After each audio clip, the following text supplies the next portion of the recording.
Namaskar. Hello and welcome to P Guru's channel. I'm your host Sridhar. A lot more has happened in this trip between of Modi in the United States. A lot of people are not even touching this. We have some fantastic breaking news, and Sridhar Chityala is here. We have a small slide deck to present to you. Please like this video and let's now welcome Sridhar Chityala ji. Sridhar ji, namaskar and welcome to P Guru's channel. Sir, how are you? Namaskar ji, how are you? I'm doing wonderful, sir. Great to be back here. Within a short span of 4 days, we are back here Yes, to indeed. cover some interesting stuff, Sri.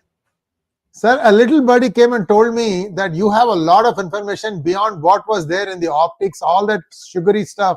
But there are a lot of other things that took place. We are hoping that you will unravel some of these mysteries. We have a slide deck also at your request, sir. Let's go. Sir. Well, I think that the insights into the negotiations will touch, but one has to ask the question beyond the bonhomie between the two well-known leaders.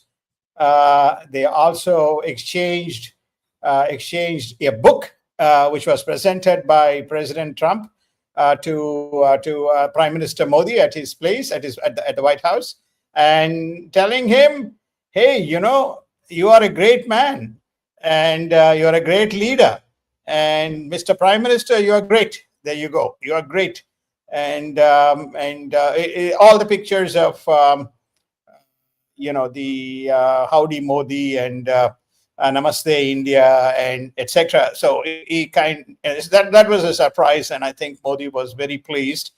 But I think there are two important messages that come out of that, which people are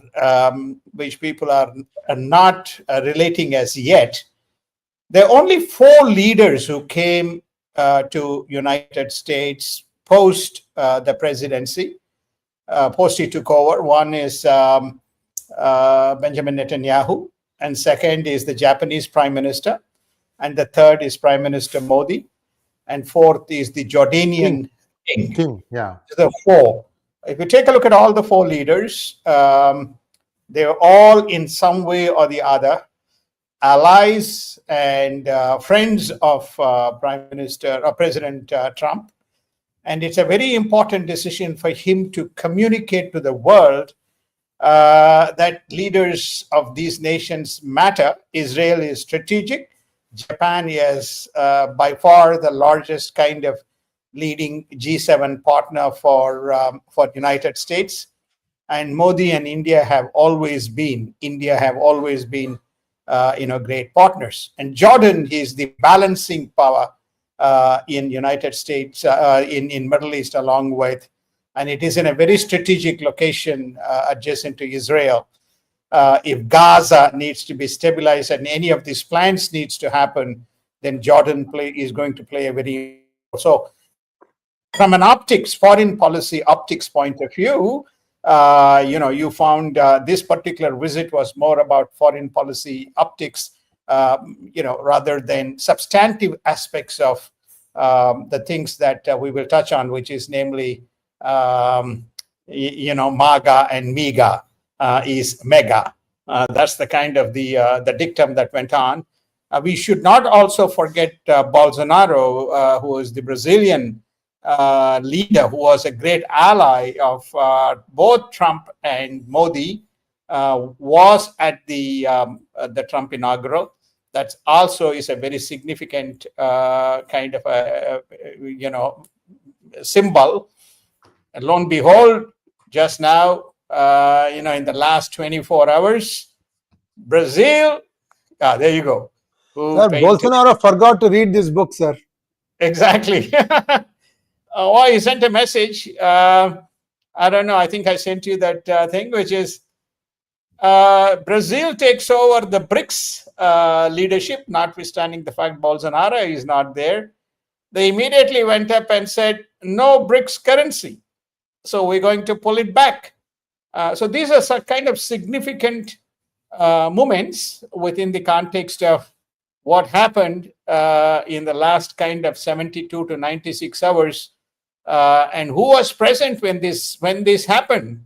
Prime Minister Modi was in India. Who is Prime Minister Modi? Is an important member and cogwheel in the BRICS membership. Yes, indeed. Let's go to the next slide, please. Sir. Yes. Now here we go. I think that they will purchase all kinds of equipment. Now let's kind of let's recollect here. Okay, let's recollect here. I need to. I don't remember all this hardware, and I just need to go back and take a look at the hardware. Just bear with me for a minute. So what's the hardware? C-130J Super Hercules, C-17 Globemaster 3, P-81 Poseidon aircraft. Remember P-81 Poseidon aircraft, the surveillance things that fly, that goes from our ships. CH-47 Chinook, the one which does heavy lifting in the high mountain ranges. MH-60R Seahawk and AH-64E Apache helicopters. These are all in the battle terrain up north in the Himalayan region. These were the things that during the past regime, during President Trump's regime with Mike Pompeo at the helm, a lot of this equipment, we covered this in DGI, became a deterrence mechanism, and India needed to acquire this to combat both on the Galwan front as well as in the Doklam. So both those battles, these things played a significant part in association with the Rafale planes, right? So when you look at these things, the Harpoon anti-ship missiles, M777 howitzers, and MQ-9B drones. And they also got 6 additional P-81 maritime patrol, which we covered, maritime patrol, the Poseidon aircraft, because this was in the Indian Ocean. And if you remember the Malacca Strait issues that India was facing as part of a quad deterrence mechanism against the Chinese, intruding ships. So it looks like, though what people may say, they had this list clearly prepared, because all of you may have, during this intervening period, she would have covered through the various other experts, that China has ramped up significant part of its rapid force movement up north. While India has built infrastructure, it really needed capabilities in terms of the hardware. It did not have the hardware which was capable of both defending up north in the high mountains as well as any intrusions that is likely to happen, because India has actually lost more ground than we kind of stopped talking about it, both in South China Sea as well as in the Indian Ocean on the maritime side. So it came very clearly prepared. This was well orchestrated, and there was a very, very important member whose presence was discreet, silent, but who made his way into the White House during that meet, and that was Mr. Dowell. And Mr. Dowell, indeed, sir. Sir, I saw the seating arrangement. See, Modi was there. To the right of Modi was External Affairs Minister Dr. Jaishankar.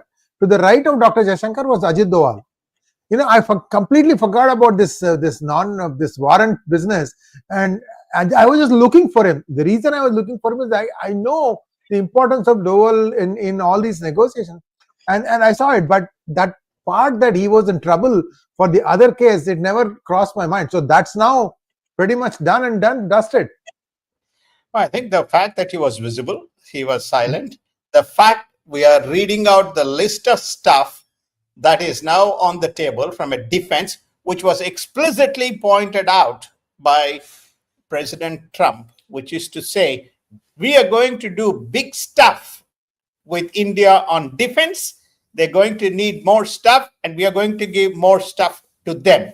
Now, what's that more stuff? This is the more stuff. Again, go back to the period when we extensively covered South China and India's deterrence, and how United States helped during that particular period. And, I'm a banking and economics guy, but the defense guys can talk more than what I can do. But from a geopolitical point of view, you can see the armaments, and the list virtually will map what we covered in the 2016, 2020, Very true, all very true. important components, Sriji. Sir, the credit is all yours, sir. All I was doing was reading and asking you some questions. Credit is all yours because you did the hard work, the groundwork. So viewers, now you know what you are missing with Sridharji being busy with other stuff. He's back with us now. So let's go on to the second one. The high-end defense electronics trade via Israel continues clandestinely with US awareness but no intervention. Give us a cup, for example, for this, sir. What are the high-end electronic trade things? Well, I think that there is, there's a lot of work that is going on two fronts. One is cyber surveillance and quantum computing cybersecurity. It is, if you have not picked up through the news circles, the highest amount of cyber interference as well as surveillance occurred during the Biden period. And this was even reported by the Ministry of Defense, but they didn't do anything about it. So Israel plays a significant part in terms of surveillance as well as the ability to detect and the ability to deter, especially those threats which require quantum computing methodologies to unravel these threats and then to deflect. So just to give one example, we're not going to go into all of those things, but that just give one example. So Trump is going to leave things be as it is. Let's go to the next slide, please. We have a few slides to cover now. Sir, on AI and semiconductor development, that speech that Prime Minister Modi gave in English in Paris was very impressive, sir. Very impressive, very impressive. It is very impressive on three counts. It's impressive on first count, which is namely he could kind of, his knowledge and grasp of the subject. I think that's number one. Number two is ability to communicate the issues, very, very clear. And who was present in that meeting while he was making this statement? Vice President J.D. Vance was at that meet, number two. And number three, I think that he is demonstrating or he is communicating to the world, India is prepared to work with the West or the so-called West minus. There are few nations who are, who may not be part of the West, at least.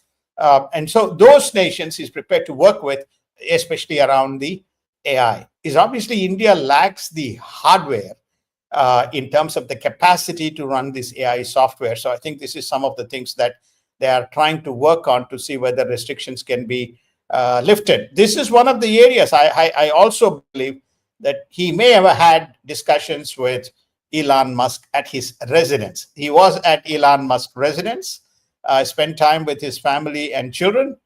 So he may have had, and he spent a few minutes with him when he needs no introduction to this is one of the areas, Sergi. Next one, please. Sir. Yeah, I think Gujarat is clearly. I mean, he is pushing Gujarat as the center of excellence. He has provided the infrastructure. He has provided the capabilities.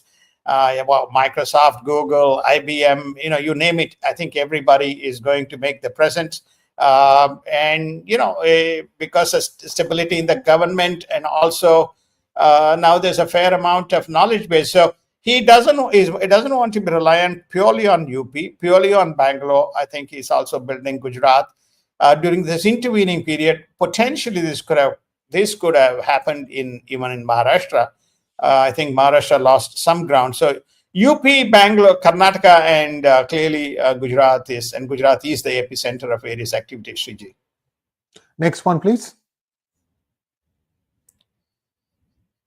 Yes, for aerospace, I mean, we said that that they are trying to. Pune has always had an aerospace footprint very similar to Andhra and very similar to Bangalore. And very similar to Gujarat again, Ahmedabad. So I think that clearly Google is trying to establish an AI center of excellence, which is very specifically focused on aerospace. They've lost ground to a considerable extent to Tesla. We'll see how that maps out, but that's again a good partnership. Again, this is all in the defense side. This is all in the defense and space side. Yeah. Next one, please, sir. 3I centers of excellence. Yeah, this, I think that it's basically, there's nothing much to add here. So I think that India has recognized the need for AI to be one of the centers of excellence, one of the future growths.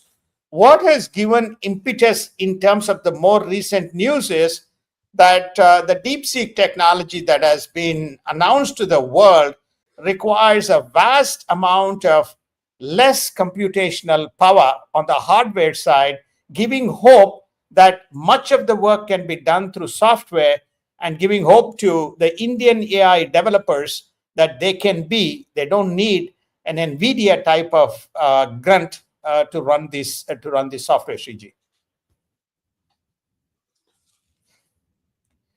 Yes, we finished the defense we started. So now we go to the trade, because President Trump said there are 3 specific areas of focus.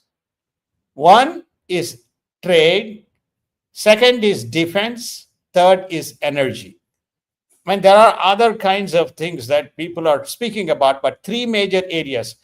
What is his bone of contention? His bone of contention is, when he left presidency, again, which we covered in DGI, United States was the largest trading partner, with displacing China.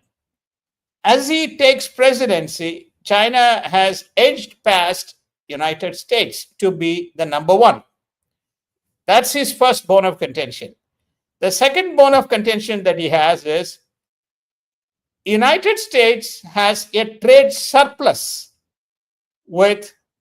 India has a trade surplus with United States to the tune of almost $37 billion. $37 billion.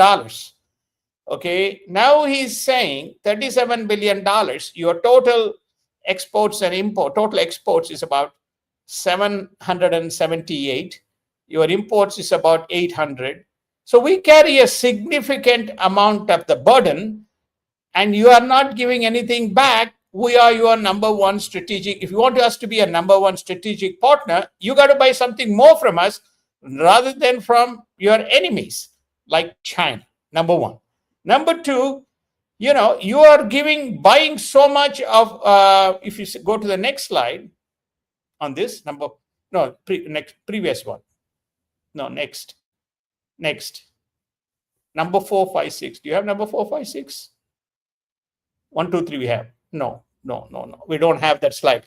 Okay. No, not this one. No. I have to send it. Sorry. If I take, I'll send it to you. If I take a look at Russia's exports, Russia's imports to India is $61 billion. Go back in time and even go back to kind of the pre-Trump era. The total exports of the total trade with Russia was somewhere close to $20 billion. Okay. Much of it came via defense, and probably about $5 to $6 billion came from energy. And that flip happened. I'm going to send a slide to Sachin. Just bear with me, guys, for 1 minute.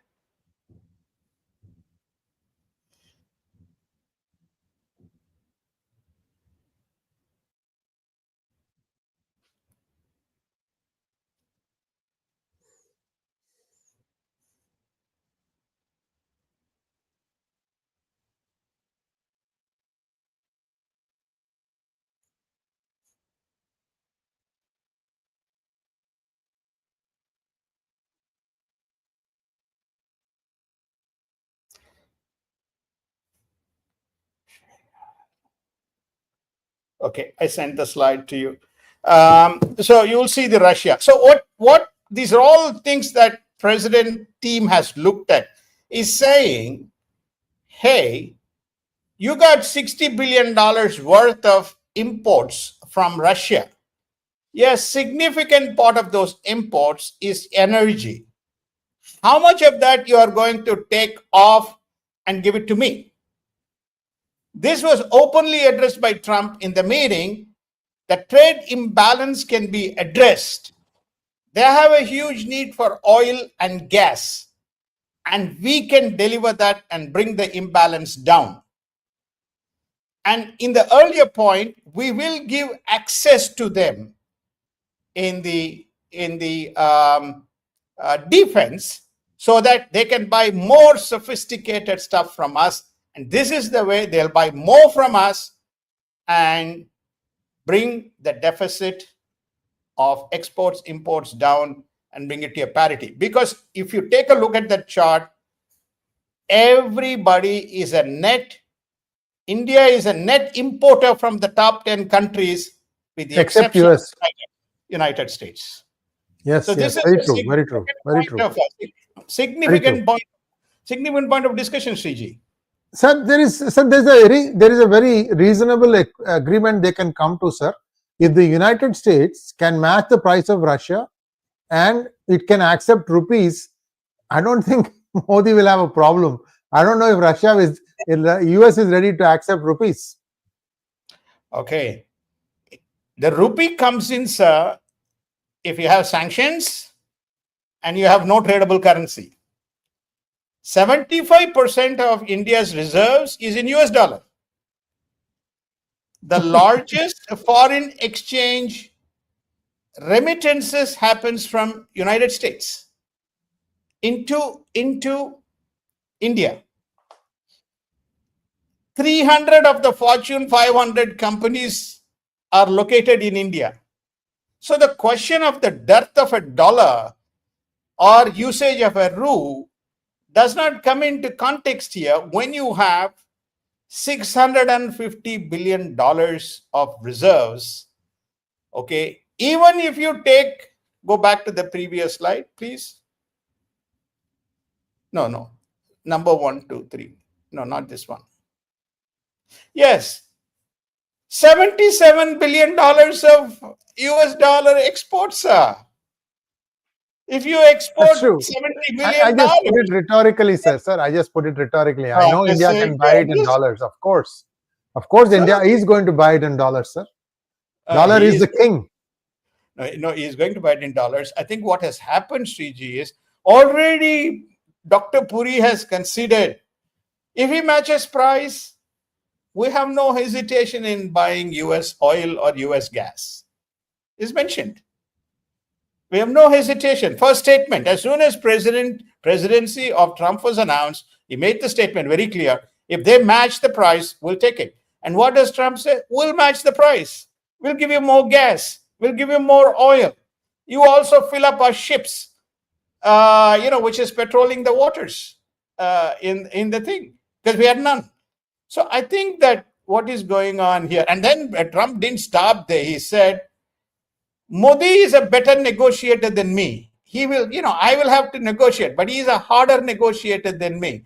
And he will turn out to be good. He's just kind of, prepping him up by saying, okay, come to the table with numbers and then I'm ready to do a deal. That is what did not happen. Again, we covered during that last 4 years how our reserves were depleted for misuse. And our reserves were depleted on one side, this is United States, and while we refused leasing of new fields and refused licenses for new drilling, which was granted during the prior regime. We extensively again covered this in the DGI show. So he's trying to kind of, fix these two areas. So this is this is the trade kind of little bit overlaps with trade and the energy side. And very important point on the trade, you have seen the numbers, it's about $120 billion, $125 billion.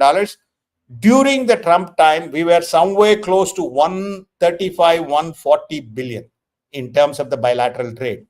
They target, Modi is very clear, by 2030, the bilateral volume of trade is 500 billion. He has to triple in the next 5 years. So he better ramp up. And the good news for him is he has 4 years and Trump has 4 years. They have every mechanism and every avenue available to build this up. Yes, indeed, sir. And now let's go to the next slide. Are we done? This one, is there anything, sir? I think it's the same thing, right? I think we have done top trading partners. We have done the energy part of it. We have done. The only point, this particular slide I put it up, is that you can see that every nation has got a significant surplus against United States. This is why he is introducing the tariffs against many countries. And India has got probably the lowest, 12% of its GDP as far as its merchandise exports to United States. United States has got 7% to rest of the world, so it's the lowest. So this is why the tariff regime is coming up, which is to say, okay, make America great again means you have to buy stuff from us as well, and then if you don't match the price, then go to someone else. So I think that's the thing. So trade, energy, defense, and finally on the energy, one important point, which I would like, we talked about oil and gas. Qatar is the largest exporter of gas to India. United States is the second, but the difference between the two is almost a significant volume. And I think this is another area where they're going to kind of converge in terms of LNG supply to India. And Modi has stated that he has a huge LNG need. He has great refining capability, as well as the distribution capability located, sourcing and distribution capability located around various parts of the country. There's one other significant development on the energy front, which is namely, I think India is going to be made a member of International Economic Agency, which is a very influential in terms of regulation and installation of all this nuclear stuff, nuclear energy. So you're going to see India becoming a member. They again kind of announced, if you missed it, but they're also going to give.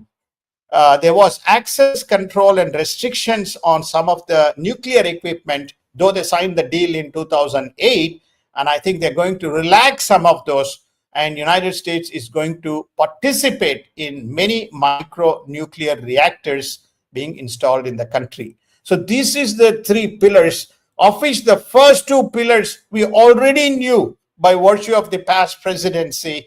So I would say from an optics point of view, this was a great bonhomie, but the first two segments of the deal was already, which is namely the defense and energy, was already in place and coming into play. Now, security, which is one of our pet topics, no Quad discussion, no South China Sea discussion, because they believe that they can put deterrents to China other ways. This is the broad Western powers. And if India needs, India will be supplied with the necessary capacity for India to act, to be a deterrent. So no strategic discussion took place around that. The only question that is open now, whether Marco Rubio will bring back the strategic, India to be a strategic partner on par with Japan and Israel back to the Senate table for approval, now with a Senate which is more Republican aligned, but also some of centrist Democrats supporting it. There's a possibility that India could emerge out of this. Very important point, this, I know, Sriji, you and I talk offline about this.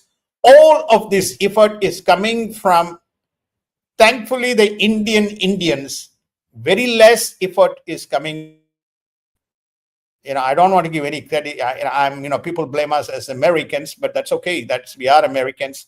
But very less is coming from the so-called Indian American community. Much of the work is coming from the Indians and the think tank that's actually worked between the two sides of the government. Thank you so much, sir. We have a few questions from our viewers. We already talked about this. BRICS has been dropped. Brazil has announced that they have dropped alternate currency. Sir, let's take a few questions if you don't mind. Yes, please. Manoj Soma wants to know, sir, can we expect a boom in exports of our pharma? Because what Trump said in campaign is to bring down medical cartel. If he does, it's huge for India as we are pharma capital of the world. Your views?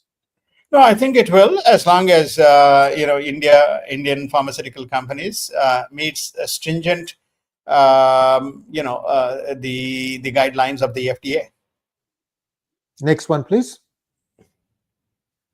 Partha wants to know, will Greater America get a seat at OPEC or OPEC Plus if Russia is back in G8? How else can they integrate into the energy selling market or special deals for partner countries? I think that United States, doesn't care about G8 or G8 Plus or OPEC Plus. It doesn't believe in any of the centralized institutions. More and more, it is around bilateral kind of partnerships. Those who want to work with us, those who want to deal with us, and we'll work with them, and we'll try to solve world's problems. I mean, you've seen for yourself. I mean, he's not supportive of UN. He's not supportive of Paris Accord. He's not supportive of WHO. He's not supportive of many of these things which he felt where organizational vultures, where significant amount of resources were deployed and were used as advocacy agencies rather than trying to solve problems.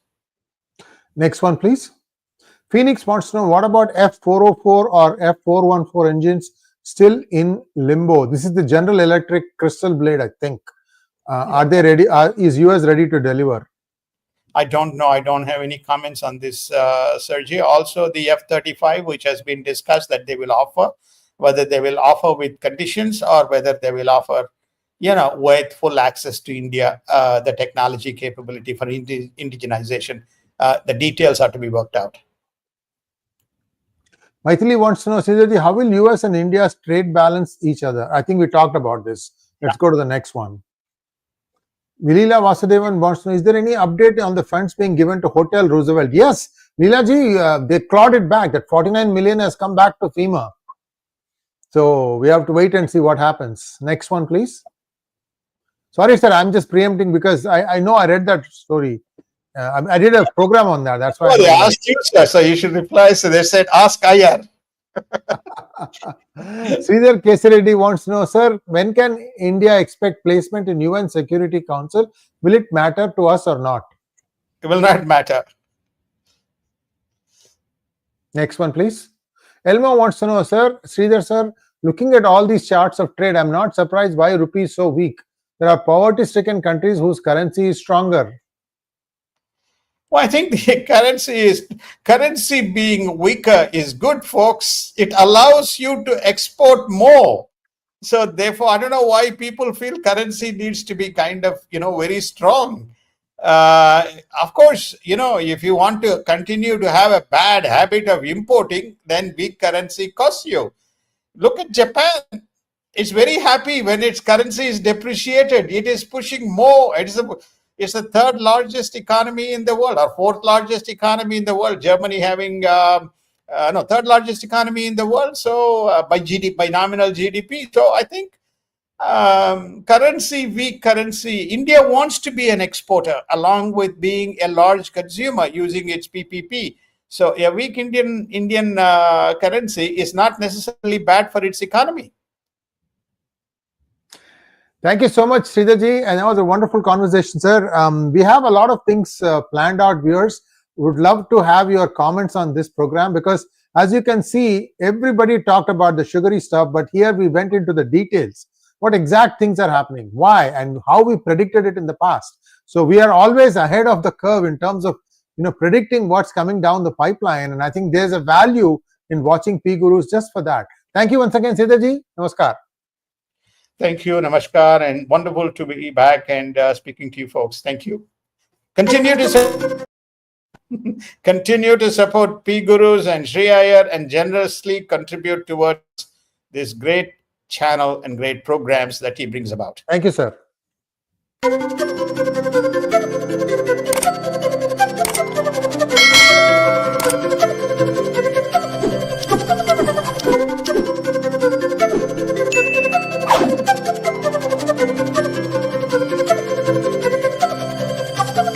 Bye.